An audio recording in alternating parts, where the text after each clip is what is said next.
bullet and butterfly. I've never told anyone this, not even my kids. Maybe it's the funeral yesterday that's got me feeling all untethered, like the past is clawing its way back up to the surface. But I need to get it out to honor his memory. My name's Mary, and many years ago, I was 18. I was Mary Franco, youngest daughter of Franco, the Chicago gangster everyone talked about in whispers. Growing up, our house was like a fortress. High walls, men in suits always lurking, my four brothers always barking orders or checking the locks. I was the baby, the only girl, and they treated me like I was made of glass. My mother died when I was 10, and after that, it was just me and the boys, plus Dad's endless rules. No parties, no dates, no leaving the compound without 3 guards. I felt like a bird in a gilded cage. I hated it. All I had were my books and letters to Adam, my pen pal from summer camp a few years back.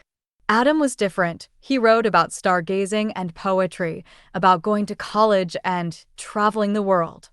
I thought I was in love with him, or at least the idea of him. He was my escape, the opposite of everything I knew. But then the turf war started. The French headies were after Dad's port territories, and suddenly the compound was on lockdown.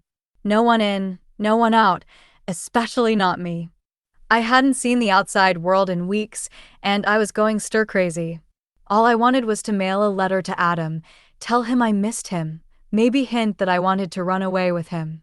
Stupid, naive stuff, I know now, but at the time, it felt like life or death. So one night, around 3 a.m., I put on my jacket over my cotton, baby pink nightgown. I snuck out through the kitchen window and through 2 steel bars that were just far apart enough. My heart was pounding, thinking I'd just find a mailbox and be back before anyone noticed. The air was crisp, smelled like distant smoke and rain, and my bare feet and slippers slipped on the wet pavement.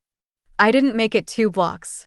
There were 2 men in a black sedan, parked under a street lamp.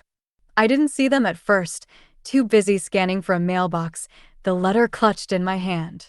But then I heard a car door slam, and before I could run, they had me. Franco's little princess, one of them sneered, grabbing my arm, his fingers digging into my flesh. I screamed, but one man covered my mouth. The other hand cuffed me, and I couldn't move. They took me to a safe house, a dingy apartment above a closed diner, the stairs creaking under us, the air stale with cigarettes. They told me they'd take me to their boss in the morning. There were 3 more guys there, smoking and drinking, and when they saw me in my nightgown, bare legs, hair down, trembling, their eyes got all hungry. They told me I could scream all I wanted now, this was their territory. I felt sick, truly terrified, my cotton nightgown suddenly feeling like it offered no protection at all. One of the guys uncuffed me and then slipped my coat off and licked his lips as he consumed my image. They were smiling and staring like they hadn't eaten in days. The gruff one touched my thigh and ran his hand up the hem of my gown. I shrieked and slapped his hand, and he only laughed. I was then grabbed from behind and my arms were restrained. I screamed and kicked, but he was too strong. One of the guys slapped me so hard, I was dizzy and about to pass out. Then the hands started again, on my thigh, running up my gown, teasing my panties. The guy from behind cupped and kneaded my breast with one hand while he held my arms with his other arm. I started crying and this got them excited. I felt fingers reach under the fabric of my panties and rough fingers stroking me. I had never had anyone touch me like this before and I felt violated. That's when Victor walked in.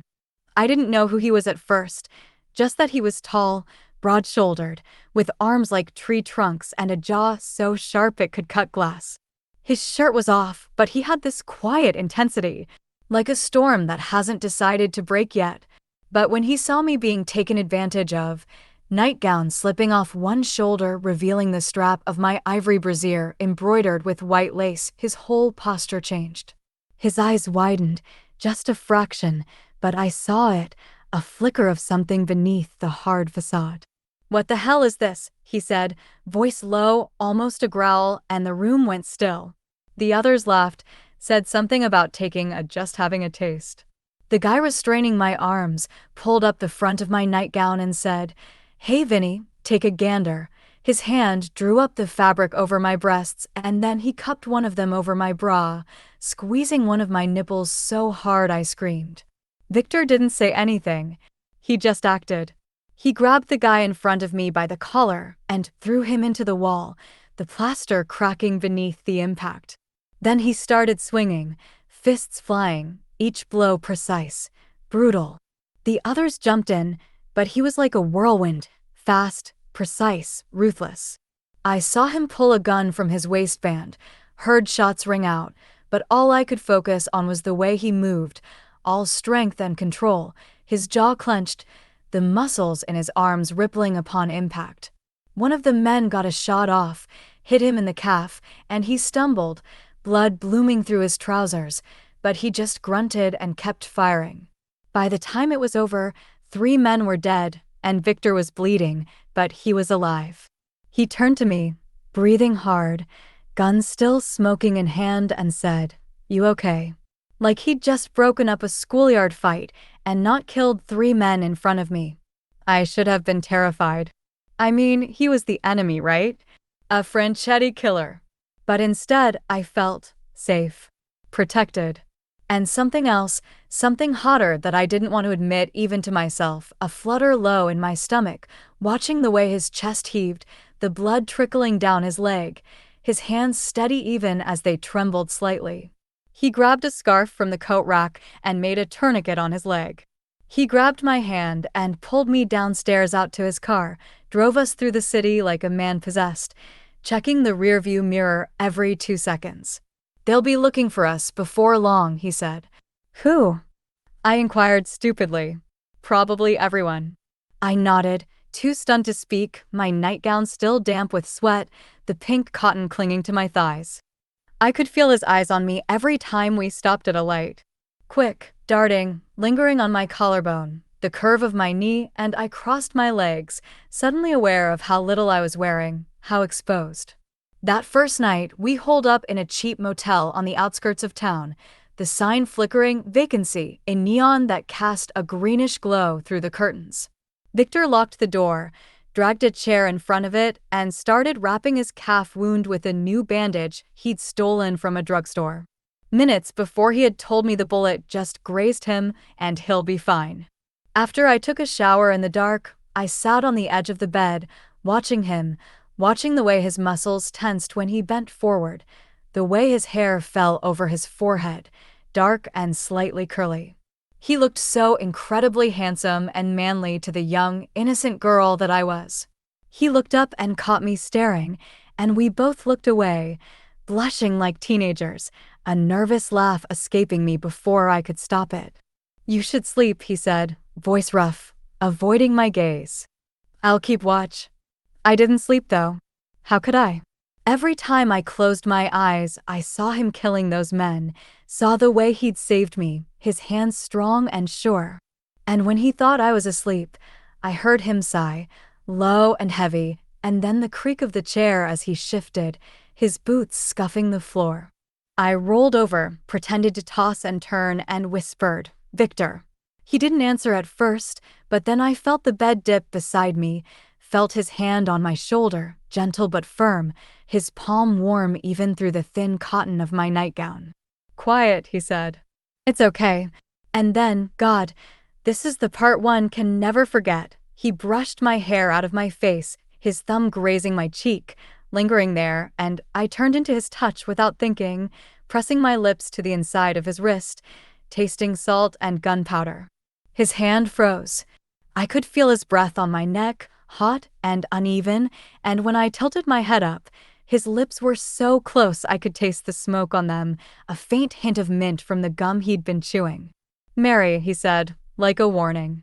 I pressed my lips to his, soft at first, a tentative brush, then harder, more desperate, my hand sliding up his chest, feeling the rough fabric of his shirt, the hardness beneath. He kissed back and I grabbed his shirt, pulled him closer, my nightgown riding up my thighs as I shifted toward him. "Please," I whispered, and that was all it took.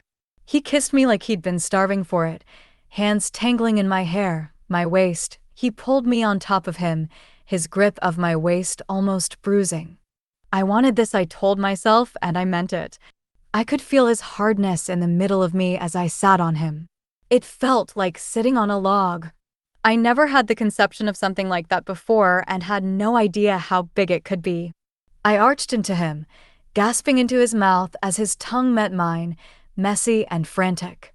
His hands slid under my nightgown, up my thighs, calloused fingers grazing the lace trim of my panties, white, with a delicate pink ribbon at the hip, the last pair of nice ones I had, and I shivered, pressing closer. He groaned again, the sound vibrating through me, and his hands cupped my breasts, making me gasp. His hands were under my nightgown, and he pulled both of my bra straps to the side and exposed my innocent breasts to his hands. Now his hands were fully taking in the contours, thumbs flicking my nipples. I moaned and I could feel wet petals open wide, fully lubricated more than I had ever been before. I had never even kissed a man before, let alone riding him between my legs, so I got delirious with the novelty of it all. I wanted to give my innocence to him. I wanted him to take it and for me to give it up, my precious gift to him and only him. I moaned louder as he rubbed me against his log, but then a car horn blared outside, sharp and sudden, pulling away like he'd been burned, his eyes wide, gun already in his hand. "We can't," he said, voice shaking, staring at the door, but I saw the way his hand trembled, the way he adjusted himself awkwardly. I curled up on the bed, still trembling, still aching, my nightgown messed up, my panties soaking, and wondered what the hell was happening to me. The girl who'd never even kissed before was now craving the touch of a man who'd killed for her, a man her father would have murdered on sight. It was wrong, so wrong, but God, did it feel right? He stood up, and I could see the giant bulge in his pants. An image that I will always cherish. He put his ear against the door, the gun cocked and ready. This is how we get made, by being fools. This is exactly how I get my marks, catching them slipping, and now I'm acting like a mark. He muttered this to me, angry with himself. He stood at the door for almost 30 minutes before he sat down. He pointed at me and whispered, "Go to sleep, we have a long day tomorrow. If we're stupid, then we won't make it another day." I curled up and closed my eyes, but fantasized about making love to him till I dozed off to sleep. The next day, we drove to a small town, Victor stopping at a diner to buy us sandwiches, telling me to keep my head down, my coat buttoned up to my neck. I wore the same nightgown underneath. After I saw him steal a car for us, we drove further to an abandoned warehouse, the air thick with dust and the smell of rust. Victor stood me up and checked me for injuries, his hands gentle as he turned my arms, running his hands over me. It felt exhilarating, like he was inspecting his property, because in my mind, I wanted to be owned by him. His fingers lingered on the sides of my breasts, and I sucked in a breath, my nipples hardening beneath the thin bra, visible through the fabric. He noticed, of course, his eyes darkening, and he turned away quickly, muttering something in Italian, but I saw the bulge in his trousers and he adjusted himself again. "Victor," I said, reaching for him, but he stepped back, jaw clenched. "Not here," he said. "Stop acting like a mark. We're in the kill zone and you don't even know it." But I could see the desire in his eyes, the conflict, and it made me bold, made me want to push him, to see how far he'd go. I twirled around for him, the hem of my nightgown spinning wide, exposing my panties to his view. His breath hitched. "Mary, God damn it, stop it," he said, a stern warning, but I stepped closer and gave him a hug so tight until I could feel his heartbeat through his shirt. I just said, "Thank you," and he wrapped his arm around me. Late that night we left the warehouse, and we hid in some kind of office building, the smell ink and leather comforting in a strange way. It was slightly cold, so we huddled together in an office with a couch, Victor's coat around me, his arm around my waist, pulling me close to share body heat. I was still wearing my nightgown, the neckline sagging low on my shoulders, revealing the top of my bra and the small white lace. Victor's hand rested on my hip, thumb rubbing circles over the fabric, and I could feel his breath in my hair, steady and warm. I turned in his arms, facing him, our noses almost touching, and his eyes were soft in the dim light, softer than I'd ever seen them. "Are you scared?" he asked, voice low, and I nodded, but not just of the gangs of the future, scared of how much I wanted him, how much I was already in love with him. He brushed a strand of hair from my face, and I leaned into the touch, closing my eyes. His lips met my forehead, then my cheek, then the corner of my mouth, gentle, almost chaste, but I turned my head, capturing his lips with mine, slow and deep. This time, there was no hesitation. His hand slid under the shirt, up my back, reaching for the clasp of my bra, and I arched into him. He unhooked it like it was nothing. Then his other hand started exploring me, my breasts, my nipples and belly. He didn't ask for permission, he just took, and I wanted him to. He pushed aside my coat from me and told me to stand. I did. My body was trembling in the cold and with anticipation. He stood up in front of me, towering over me. He slowly pulled my gown over my head, and when my arms fell to my side, my bra dropped to the ground. I felt so exposed. He cupped my breasts with his big hands and kissed me deeply, his tongue exploring, probing and taking. He pushed me back and then sat down. He was rubbing his own hardness and admiring his work. "Take it off, slowly," he commanded me, and I could feel a torrent of juices wetting my open folds, staining my panties. I slowly took the sides of my lace undies and slowly started to slip them down my leg. He is savoring it, still rubbing his massive bulge. It looked like a radish under his pants, and I wanted to touch it. My panties hit the floor with no sound. I crossed my legs in shame, and he smiled. He motioned to mount him, and I slowly did. His thickness was rock hard, and I instinctually started to rock back and forth. I leaned down to kiss him with my full mouth open, and he sucked me in. He reached over and started to rub my wet petals, and I felt his fingers move so slickly over my secret place.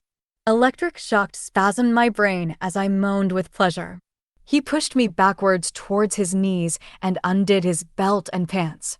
He pushed his hips forward, pushed down his pants, revealing a huge, thick rod. I was mesmerized. I stared at it, but he drew me over it and had me move back and forth, coating his hard weapon with my lubrication. I started to feel a pressure in my bosom, building and building. I increased my speed, and the slickness just increased. Then he stopped me, drew me to his lips, and we kissed, wet and hard. He then positioned his head at my gates and started to probe. I shrieked in pain at each stab, but he continued. I bit his shoulder because of the pain, but he kept going, insistent, demanding. Then it felt like with a pop it went in. It hurt so much, but he kept pressing to me. I dug my nails into his arm muscles, and I said, "Don't stop, I can take it." And he did. He got his member as far as it could go inside me, and it felt like it was in my stomach. We held there for a moment, and then I started to move, slow at first, then as the pain subsided, a little more. I started to rise far above him and drop down, allowing him to bottom out each time inside me. We were moaning loudly now, and the pressure in my bum felt like it was going to explode. He reached up and took my breast into his mouth and flicked my nipple with his tongue, and I felt an explosion, like I was shattering into 1,000 pieces. The following waves were deep internal pulses that made me shudder, my every nerve on fire. He had control of my hips now and was lifting me up and down on him like I weighed nothing. He was impaling me on his member like I was a doll, over and over again. I felt the pressure again, and another shockwave, internal pulses, my mind was dizzy. Then he bucked and held his breath with a grunt and had what looked like a spasm, then the power of a gunshot inside me, over and over, the liquid coating the pole I was riding, getting slicker and slicker. He was shuddering and ended with a brutal final spasm. We collapsed in each other's arms and held each other for several minutes, then started to kiss, a true kiss, flowing with love. Real love. I was in heaven, in total bliss. Next day, We were on the road constantly. This was our third car, again stolen. We bought food where we could and took supplies from everywhere. He bought me a makeup kit and even some decent lipstick. I'd also managed to steal a pretty dress from a laundry line earlier that day, a white bop dress with a cinched waist and knee-high skirt, buttoned up front with a collar. He looked rough with stubble on his face, with his fedora making him look like a cowboy. I loved looking at his rugged face and his deep recessed eyes. We found our way to a tiny motel room in Montana, rain pounding the windows, creating a cocoon of sound around us. Victor was sitting on the edge of the bed, cleaning his gun, his shirt off, revealing the hard planes of his chest, a scattering of dark hair leading down to his waistband. When I came out of the bathroom, his eyes nearly popped out of his head. I finally was able to do my makeup, my hair, and wore the innocent-looking bop dress. I left the first 3 buttons of the dress undone, revealing some of the lace from my bra, and the neckline gaped slightly, showing a hint of cleavage. And I had put his handcuffs on my wrists and locked them. "You can't wear that," he said, voice hoarse, gun forgotten on the bed. "Why are you doing that?" "Doing what?" I was using my girly voice, pretending innocence, but I knew exactly what he meant. I flipped up the hem of my dress, flashing my white cotton panties playfully. I twirled for him, hoping he liked what he was seeing. Then he grabbed me, pulled me forcefully towards him, hands everywhere, lips crashing into mine, hungry, desperate, like he'd been waiting for this moment since the first time he saw me in that nightgown. He didn't bother with gentle touches. He grabbed my hips, lifted me up, and slammed me against the wall, the impact knocking the breath out of me. His mouth was on my neck, biting, sucking, leaving marks I knew would bruise, and I loved it, the proof of his desire, the proof that I was his. He stopped kissing me for a second, stared deep into my eyes and said, "You're my girl." He repeated it, "You're my girl." I was gushing so hard. The words sent a shiver through me, and I squirmed, wanting more, needing more. I was getting so moist, and I could feel my petals open up. He lifted me clear over his head and threw me on the bed like I was a newspaper. I squealed. His eyes were fire. He grabbed me by the legs and pulled me towards him, and then in one quick motion turned me over. He was tossing me around like a doll.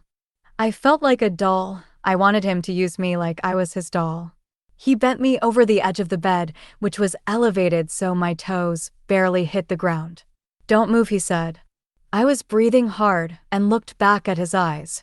He was staring at me with a stern look, like he was my headmaster about to punish me. He was undoing his pants, and I could feel what was coming. He was already rock hard, and his stiff column whipped out. It was pointing straight up and looking so thick. I started to get scared. I said sheepishly, "What about my dress?" "Shut up," was his reply. He was stern and commanding.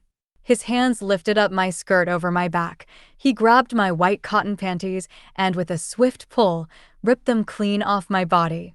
I shrieked as I saw him throw the torn fabric next to me. The violence was terrifying me, but at the same time making me wetter. He then did something I will never forget. He grabbed his gun and proceeded to rub my wetness with the barrel. The coldness was a shock. I had to look back to see what was going on. "Victor, what are you doing?" He just replied, "I told you to shut up." I couldn't believe it. Was this my Victor? The man that was telling me such sweet things just a minute ago? He looked possessed, and anger in his eyes. "I'm sorry," I whimpered. He kept rubbing the barrel of the gun on my slit, then he brought the gun up to his face to examine it. I didn't know what he would do next. He leaned over me, his hands over my shoulders. One of his hands still held the gun. Then he guided his hard shaft to the edge of my slit. He pushed with pulsating pressure. I grit my teeth because of the pain. He was still too big for me to handle. The pressure increased, and it entered with a pop, and I screeched. He paused before he started to advance, determined, taking ownership of me, filling me, taking his conquest. The rain became more louder now as I squealed. Then came the thrust and retreat. Something was building up inside me, and intensity, my body bucking.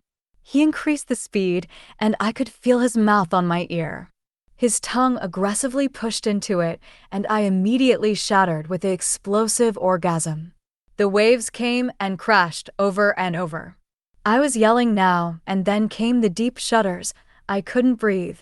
He paused for a moment, and then continued. He is taking me now, aggressive, pinning me down, taking ownership of my insides. He was making animal noises as he jerked his body back, and there was a red-hot release into me that hit my wall hard. Over and over again, I could feel surge fill me and come out of me. He was in a locked spasm, then convulsed and let out a sigh. He fell over me, the weight feeling immense. We were both breathing heavily and couldn't speak. I felt an immediate rush of shame. It overwhelmed me and I wanted to cry. He could feel my body curl up, and he turned me over. He looked into my eyes and kissed me so gently and then pressed into my face. He spread my legs and lay on top of me, his seed covering my belly. He kept kissing me gently and putting his weight on me. I wrapped my legs around his waist and brought him closer. He knew what I needed, and I started to feel safe again. The roller coaster ride he put me on the next few days made me dizzy with craziness and love. I couldn't figure out which, and I stopped caring. He was taking me somewhere, and I didn't care how we got there. All of my thoughts were gone, just putting my trust in this man. My life was in his hands, literally. He could kill me at any moment, but instead he kills for me. It made me feel fulfilled in a way I never knew was possible. It was 2 weeks when we finally got to San Francisco. Victor's friend had arranged a boat, but we had to wait till midnight, hidden in a storage shed by the water, the air heavy with the smell of salt and diesel, the distant crash of waves against the pier. I didn't even know where the boat was going until Victor said it would be cold in the USSR when we got there. He told me not to worry. He said someone there owed him a favor. I asked him what for, and he told me to never ask him. My imagination filled in the gaps. Victor was probably paid to kill him, but because of his soft heart, decided to let him go and stashed him in the one place the mob had no reach. We made it to the boat, sailed away into the night, and for the next 60 years, we were each other's everything. He was never the monster my family thought he was. He was gentle, kind, fiercely protective, even as he carried the scars of his past. But the brute in him, the dominant man who took what he wanted and made me love it, never really left. It just hid beneath the surface, coming out in private moments, in the way he'd grab my hips, bite my lip, growl commands that made me weak in the knees. I loved my husband, I really did. He was good to me, gave me a life I never thought I'd have. My kids, a home, a sense of safety. But Victor was the fire, the storm, the thing that made me feel alive in a way I never knew I could. He taught me that surrender wasn't weakness. It was power, the power to trust, to desire, to be completely, unapologetically myself. And now that he's gone, all I have are these memories, these secrets, and the knowledge that I broke every rule, every expectation, for a love that was as dangerous as it was irresistible. Goodbye, for now.